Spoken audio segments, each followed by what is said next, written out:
Hello दोस्तों, मैं CA विकास सोमानी एक बार फिर आपका इस खास शो में स्वागत करता हूं। दोस्तों, आज मैं आपके सामने जो स्टडी लेके आया हूं उस केस स्टडी का नाम है फेसबुक एंड जियो। लास्ट कुछ दिनों से ये सुर्खियां बटोर रहा है कि फेसबुक ने जियो में कुछ हिस्सेदारी खरीदी है। तो एक होता है शेयर मार्केट से डील करने वाले लोग जिनको ऑलरेडी ऑलरेडी मतलब जैसे न्यूज आती है तो सारा आइडिया हो जाता है उनको। लेकिन एक आम आदमी है, उनको इतना ज्यादा गहराई में वो ना तो जाते हैं ना उनको आइडिया होता है कि यार आखिर क्या हुआ है, हुआ क्या। हाँ, इतना पता होता है यार फेसबुक ने जियो में कुछ खरीदा है। लेकिन मैटर आज हम अपन इस स्टडी में ये समझने वाले हैं कि इस स्टडी से या इस डील से क्या फर्क पड़ने वाला है। क्योंकि दोस्तों, जो हो गया वो हो गया, अब इससे क्या फर्क पड़ने वाला है वो चीज हमें समझनी बहुत जरूरी है। क्योंकि first mover fast mover, first mover fast mover, first mover and fast mover का मतलब क्या हुआ कि दोस्तों जल्दी जल्दी चीजें समझो और लोगों से आगे निकल जाओ। ये हमारा इस केस स्टडी का टारगेट है। क्योंकि केस स्टडी पढ़ने के बाद हम लोगों को इसका एनालिसिस करके अपन पे अप्लाई भी तो करना पड़ेगा, राइट। तो सबसे पहले अपन ये देखते हैं कि ये केस स्टडी क्या बोलती है, क्या क्या डील हुआ है, और उसके बाद हम देखते हैं इसका इंपैक्ट क्या पड़ने वाला है और अपन कैसे इसका फायदा उठा सकते हैं। राइट एवरीबॉडी, सुनो भाई। फेसबुक और जियो, फेसबुक ने जियो में 9.99% की हिस्सेदारी खरीदी है, जो कि अगर हम इंडियन रुपीज में बात करें तो दोस्तों 44,000 करोड़ रुपए की ये डील हुई है और आज तक की सबसे लार्जेस्ट एफडीआई डील मानी जा रही है इन टेलीकॉम सेक्टर। एफडीआई का मतलब प्रॉपर एनालिसिस करेंगे, कोई टेंशन लेने की जरूरत नहीं है, आराम से एनालिसिस करेंगे, आपके दिमाग में डाल के रहेंगे, ठीक है। तो एफडीआई का मतलब क्या हुआ? Foreign direct investment. कोई कोई बाहर का आदमी इंडिया में आके इन्वेस्ट करता है तो उसे अपन बोलते हैं फॉरेन डायरेक्ट इन्वेस्टमेंट। तो सबसे बड़ी एफडीआई की डील मानी जा रही है। दोस्तों, अगर हम बात करें व्हाट्सएप और अगर हम बात करें इंस्टाग्राम, ये फेसबुक के ही बच्चे हैं। आज अगर हम बात करें, फेसबुक के लगभग 38 करोड़ के आसपास यूजर है, 40 करोड़ के आसपास व्हाट्सएप के यूजर है। तो मतलब ये बहुत सारे यूजर्स को लेके बैठा है। उसके बाद हम अगर बात करें, ये दोनों कंपनियां फेसबुक की सब्सिडरी कंपनी है। सर, सब्सिडरी कंपनी का मतलब क्या होता है? सब्सिडरी कंपनी का मतलब होता है कि जब कोई कंपनी किसी कंपनी में 51% से ज्यादा शेयर खरीद लेती है। एकदम सरल शब्दों में समझ रहे हैं, क्योंकि मेरा मुद्दा यह है, खाली लॉजिक के साथ बताना नहीं है, हर चीज को समझाना इस केस स्टडी का अपना टारगेट है। तो हर चीज को अपन हर पहलू को अच्छे से समझेंगे, टेंशन लेने की कोई जरूरत नहीं है। तो सुनो, फेसबुक ने व्हाट्सएप और इंस्टाग्राम को खरीद रखा है, और जब ये खरीद रखा है तो ये कंपनी, फेसबुक की ये दोनों कंपनी सब्सिडरी कंपनी है। सब्सिडरी कंपनी वो कंपनी होती है जहां पे एक कंपनी दूसरी कंपनी में 51% कम से कम होल्ड करती है, या ऐसे कई बार ऐसे बोल सकते हैं 50% से ज्यादा अगर शेयर खरीद लेते हैं किसी दूसरी कंपनी के, तब ये कंपनी सब्सिडरी बन जाती है। तो यहां पे ये दोनों कंपनी इस कंपनी की सब्सिडरी है। इसका मतलब ये फेसबुक क्या हो गया? होल्डिंग कंपनी हो गया। होल्डिंग कंपनी का मतलब होता है जो होल्ड करता है, और सब्सिडरी कंपनी का मतलब होता है जिस कंपनी पे सामने वाला कंट्रोल करता है। अब क्वेश्चन ये आता है कि सर, ये जियो का पूरा नाम क्या है? जियो का दोस्तों पूरा नाम है जियो प्लेटफॉर्म लिमिटेड। जियो प्लेटफॉर्म लिमिटेड का मतलब हो गया जेपीएल। इसको अगर हम ऐसे बोले कि ये जेपीएल है तो कोई दो राय नहीं होगी। तो क्योंकि इसका पूरा नाम तो जेपीएल ही है, क्या नाम हुआ? जियो प्लेटफॉर्म लिमिटेड। ये जियो प्लेटफॉर्म लिमिटेड है किसकी? ये है दोस्तों रिलायंस कंपनी की। रिलायंस कौन है? आर आई एल का मतलब क्या हो गया? रिलायंस इंडस्ट्रीज लिमिटेड की फुल्ली ओन्ड सब्सिडरी है। अब बात आती है फुल्ली ओन्ड सब्सिडरी का मतलब क्या हुआ कि जब कोई कंपनी दूसरी कंपनी में 100% शेयर लेती है, 100% फुल्ली ओन्ड, मतलब फुल्ली ओन्ड का मतलब है 100%। अगर रिलायंस कंपनी जियो में 100% की शेयर, पूरे के पूरे शेयर जियो के 100% कौन रख रहा है? जियो, रिलायंस। तो ऐसी सिचुएशन में अपन बोलते हैं रिलायंस और जियो का रिलेशन क्या है? फुल्ली ओन्ड सब्सिडरी है, 100%। और सबसे बड़ी बात, अगर हम थोड़ा सा एनालिसिस और करें तो आपको पता है जियो जो है लगभग 38 से 40 करोड़ आज हम देखते हैं इंडिया में इतनी बड़ी पॉपुलेशन है दोस्तों, उसमें से लगभग 38 से 40 करोड़ लोग जियो के ग्राहक है। इतना बड़ा एरिया लेके बैठी है ना, जिसका कोई हिसाब नहीं है। और अगर हम बात करें एक और कंपनी की, जिस कंपनी का नाम है RRL, रिलायंस रिटेल लिमिटेड। बहुत गजब की चीज बताने वाला हूं, ध्यान रखना, क्योंकि अपना केस स्टडी का मुद्दा यह है कि इससे सबक लेके, इससे चीजों को समझ के जल्दी से जल्दी हमें फायदा उठाना, ये हमारा टारगेट होना चाहिए। तो क्वेश्चन ये आता है, यहां पे कितने किरदार आ गए। नंबर 1 किरदार है फेसबुक, नंबर 2 किरदार है व्हाट्सएप, नंबर 3 किरदार है इंस्टाग्राम, नंबर 4 किरदार है रिलायंस RIL। रिलायंस का जियो बच्चा है और RRL भी रिलायंस का ही बच्चा है। बच्चे का मतलब हो गया सब्सिडरी। तो जियो रिलायंस की सब्सिडरी है, RRL रिलायंस की सब्सिडरी है। RR का फुल फॉर्म हो गया रिलायंस रिटेल लिमिटेड, और जियो का तो अपन को पता है JPL, जियो प्लेटफॉर्म लिमिटेड, राइट। और अब सुनो मेरी बात, क्वेश्चन ये आता है कि सर ये जो है ना, फेसबुक करती क्या है। आपको पता है दोस्तों, फेसबुक जो है इंटेलिजेंस के पॉइंट ऑफ व्यू से नंबर 1 है। ये फेसबुक है, ये क्या काम कर रही है सुनो। देखो फेसबुक क्या करती है दोस्तों, आपको ट्रैक करती है। सर ट्रैक का मतलब क्या हुआ। ट्रैक करने का मतलब ये होता है कि जब आप फेसबुक चलाते हो तो फेसबुक कस्टमर्स की प्रीफरेंसेज को देखती है। बात आती है प्रीफरेंसेज का मतलब क्या है, कि लोग क्या पसंद कर रहे हैं, किस प्रकार की एक्टिविटीज कर रहे हैं, किस तरीके के वीडियोस देख रहे हैं, किस तरीके के, जैसे फॉर एग्जांपल मैंने मनी कंट्रोल की कोई वीडियो थी, उसको मैंने लाइक कर दिया। या एक बात बताओ, जैसे मैं एक और सरल एग्जांपल देता हूं, जैसे सपोज करो आप टिकटॉक के वीडियो देखते हो, फेसबुक में बार बार टिकटॉक के वीडियो देखते हो, आपको ये जान के हैरानी होगी कि फेसबुक वाले क्या करते हैं, आपको ट्रैक कर रहे हैं। ट्रैक करने के बाद ये पता चलता है कि अच्छा, मतलब तू बार बार क्या देख रहा है, तू वीडियो देख रहा है, कुछ किससे रिलेटेड, कॉमेडी वीडियो देख रहा है, राजस्थानी वीडियो देख रहा है, टिकटॉक के वीडियो देख रहा है, इसका मतलब तेरा इंटरेस्ट इसमें है। तो फेसबुक वाले आपके वो जो प्लेटफॉर्म है फेसबुक का, उसमें यही वीडियो पुश करते हैं। इसी तरीके का एडवर्टीजमेंट बार बार देते हैं, क्योंकि वो कस्टमर्स का इंटरेस्ट समझ गए, राइट। और आपको ये जान के हैरानी होगी, लगभग 85 से 90% तक जो फेसबुक की कमाई है, वो कमाई बताओ किससे हो रही है, एडवर्टीजमेंट से। आप कभी देखना, जैसे मेरा फेसबुक आप चला के देखोगे तो आपको मेरे फेसबुक में कुछ अलग वीडियो दिखेंगे, आप अपने फेसबुक चला के देखोगे तो आपको अलग वीडियो दिखेगा। ऐसा क्यों होता है? ऐसा इसलिए होता है क्योंकि वो हमेशा हमें ट्रैक करते रहते हैं कि आखिर कस्टमर्स को क्या पसंद है। और अगर दूसरी तरफ बात करें जियो, तो जियो दोस्तों आज के टाइम पे हाईएस्ट कस्टमर बेस लेके बैठा है। आज इंडिया की पॉपुलेशन इतनी ज्यादा है, उसमें से 38 से 40 करोड़ लोग अगर जियो के सब्सक्राइबर है, तो इसका मतलब आप ये सोच सकते हो इनके पास कस्टमर बहुत ज्यादा है। फेसबुक के पास बताओ मेरे को, फेसबुक के पास क्या है, कनेक्टिविटी, इंटेलिजेंस और ट्रैक रिकॉर्ड बहुत अच्छा है कस्टमर्स का। इधर कस्टमर्स का ट्रैक रिकॉर्ड अच्छा है, इधर इनके पास कस्टमर्स अच्छे हैं। ये सोच रहे हैं दोनों मिल जाएं तो क्या हम इंडिया में कुछ नई अपॉर्चुनिटीज पैदा कर सकते हैं क्या, ये इनका मुद्दा है। ये चीज हमें समझ में आनी जरूरी है। अभी मैंने एक लेटेस्ट मुकेश अंबानी जी का एक वीडियो देखा, जो इन्होंने इकोनॉमिक्स टाइम के साथ शेयर किया। उसमें इन्होंने ये बोला, ध्यान से सुनना मेरी बात, इन्होंने ये बोला कि हम इंडिया को डिजिटली ट्रांसफॉर्मेशन करना चाहते हैं। डिजिटल ट्रांसफॉर्मेशन ऑफ इंडिया इस डील का सबसे बड़ा टारगेट है। मुकेश अंबानी जी ये बोलते हैं कि आपको पता है कि व्हाट्सएप, फेसबुक और तीसरा बताओ क्या, इंस्टाग्राम, ये आपके फैमिली मेंबर बन चुके हैं। जिस तरीके से हम फैमिली वालों को टाइम देते हैं, इनको भी टाइम देते हैं। व्हाट्सएप आपका दोस्त नहीं है, मेरा दोस्त नहीं है, हम सबका दोस्त बना हुआ है। तो क्यों ना हम इसी डिजिटल टेक्निक की सहायता लेके, क्योंकि देखो फेसबुक के पास टेक्नोलॉजी गजब है और जियो क्या बोलता है, मेरे पास कस्टमर बहुत ज्यादा है। इधर ये बोलते हैं मेरे पास इंटेलिजेंस बहुत अच्छी है, इधर बोलते हैं कस्टमर बहुत ज्यादा है। तो क्यों ना दोनों मिलके एक ऐसा प्लेटफॉर्म तैयार करें ताकि हम अपनी कमाई तो देखो करेंगे, लेकिन नई नई अपॉर्चुनिटीज क्रिएट कर सके।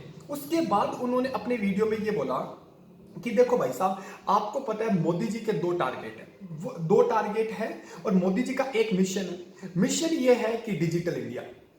मोदी जी बार बार ये बोल रहे हैं digital India, digital India.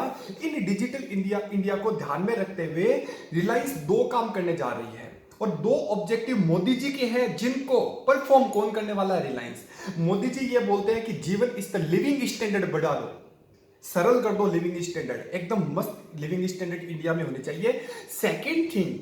Second thing यहां पे ये बोला जा रहा है, मोदी जी ने ऑब्जेक्ट में बोला कि एक तो लिविंग स्टैंडर्ड गजब का हो जाना चाहिए, और सेकंड जो है, जो कॉमन लोग है, जो मिडिल क्लास लोग है, जो वो बिजनेस कर रहे हैं, बिजनेस करने का तरीका एकदम इजी कर दो।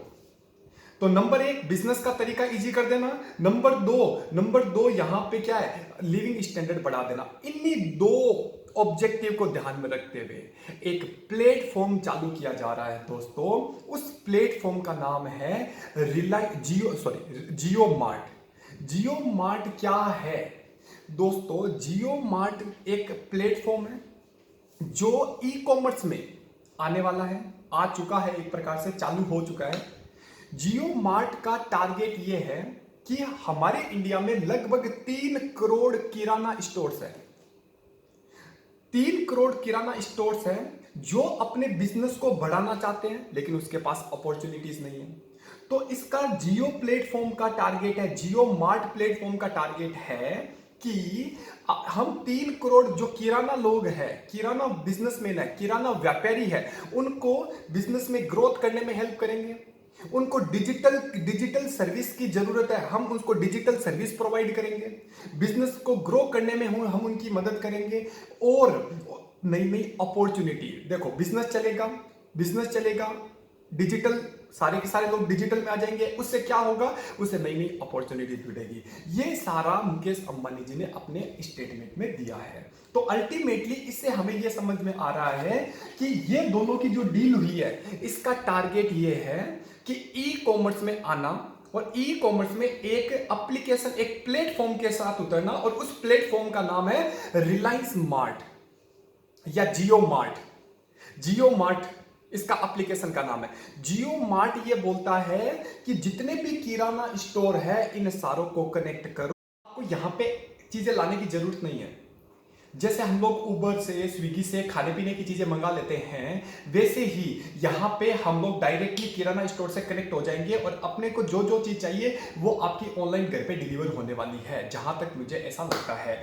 फिर क्वेश्चन आता है कि सर यहां पे हमें फायदा क्या होने वाला है? फायदा नहीं बोल के हम लोग अगर ऐसा बोले कि इंपैक्ट क्या पड़ने वाला है, तो ज्यादा बेटर रहेगा। इंपैक्ट को अगर हम समझें तो इसको 3 सेगमेंट में अपन बांट सकते हैं दोस्तों। पहला सेगमेंट है कि कंपटीशन के पॉइंट ऑफ व्यू से क्या इंपैक्ट पड़ेगा। सेकंड सेगमेंट की अगर हम बात करें, वो है इंडियन इकोनॉमी को क्या इंपैक्ट होगा। और तीसरा अगर सेगमेंट हम बात करें कि यहां पे रिलायंस को क्या इंपैक्ट होने वाला है। अगर हम लोग बात करें कंपटीशन में क्या फायदा होने वाला है, तो दोस्तों सबसे बड़ी बात, देखो चीजों को बहुत प्यार से समझेंगे। नंबर 1, आप बताओ मेरे को, रिटेल सेक्टर में, रिटेल या ई कॉमर्स सेक्टर में सबसे बड़ी कंपनियां कौन है इंडिया में? फ्लिपकार्ट और अमेजोन। फ्लिपकार्ट और अमेजोन के लिए सबसे बड़ा कॉम्पिटिटर आने वाला है, जिसका नाम है जियो मार्ट। जियो मार्ट बहुत गजब का कंपटीशन देने वाला है, किनको? अमेजोन और फ्लिपकार्ट को। सेकंड, अगर हम बात करें पेमेंट के पॉइंट ऑफ व्यू से, तो दोस्तों आपको पता है पेमेंट में गूगल पे बहुत अच्छे से चल रहा है। तो गूगल पे हो गया, पेटीएम हो गया, या कुछ और भी एप्लीकेशंस हो सकते हैं। लेकिन दोस्तों अब क्या है, अब क्या होगा? इधर फेसबुक क्या बोले, फेसबुक का तो टारगेट आपको पता ही है ना। फेसबुक क्या बोलता है कि मुझे इंडिया में एंटर करना है, और इंडिया में एंटर करना है और अपने व्हाट्सएप को उनको बढ़ाना है, क्योंकि उससे अपने बिजनेस को डाइवर्सिफाई करना है। क्योंकि आपको ये पता होना चाहिए, आजकल लोग फेसबुक इतना कम चलाते हैं, लेकिन उनके पास डेटा तो है। और आजकल व्हाट्सएप अपना दोस्त, सबका दोस्त, मतलब अपना नहीं सबका ही दोस्त बना हुआ है व्हाट्सएप। एक फैमिली मेंबर के रूप में है। तो वो बोलते हैं व्हाट्सएप, लोग व्हाट्सएप को ज्यादा से ज्यादा यूज करें, पेमेंट के पॉइंट ऑफ व्यू से भी गूगल पे से जल्दी व्हाट्सएप को यूज करें। ये इनका जियो और इन दोनों का टारगेट है। तो पहला क्वेश्चन क्या था, ई कॉमर्स में फ्लिपकार्ट और अमेजोन को ये टक्कर देगा। नंबर 2, पेमेंट ट्रांजैक्शन में व्हाट्सएप को बढ़ावा मिलेगा।